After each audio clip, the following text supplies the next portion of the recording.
Dans le nord de l'Irak, des milliers de survivants de la bataille contre le groupe armé État islamique dans la ville assiégée de Mossoul ont fui vers un camp de réfugiés.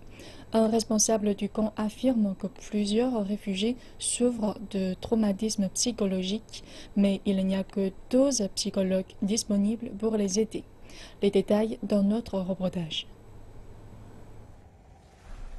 C'est humide, venteux et très froid, mais les gens ici sont reconnaissants d'être en vie. Il s'agit du camp de réfugiés de Hassam qui abrite des milliers de personnes qui ont fui les combats dans la région de Mossoul entre l'armée irakienne et le groupe terroriste État islamique. Pendant plus de 2 ans, ces gens vivaient sous le giron de Daesh. Ils décrivent leur vie régie par de stricts principes religieux, des privations et une peur constante d'être tués à tout moment. Mahmoud Ahmed était mécanicien à Mossoul. Les combattants de Daesh l'ont accusé d'être un espion. Il a été amené dans un centre du groupe terroriste et torturé pendant 2 jours.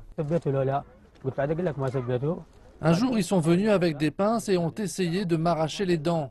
Mais ils les ont juste cassées. Ils me demandaient tout le temps ce que je faisais. Je ne peux pas croire que je suis en vie.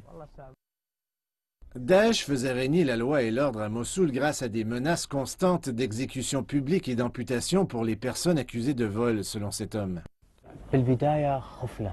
Au début, c'était très difficile de voir tous ces meurtres, mais quand nous les voyons tous les jours, comme de voir une main se faire couper, cela devient normal. Ceux qui s'occupent des réfugiés disent que beaucoup souffrent de traumatisme psychologique, un résultat direct de la vie sous le contrôle de Daesh. Ces gens ont été traumatisés, donc le problème ici est un problème psychologique. Ces personnes ont vu les effets de Daesh. Ces meurtres auront un effet à long terme sur la santé mentale des gens. Ici, les enfants jouent à tuer des figurines qu'ils ont faites avec de la boue.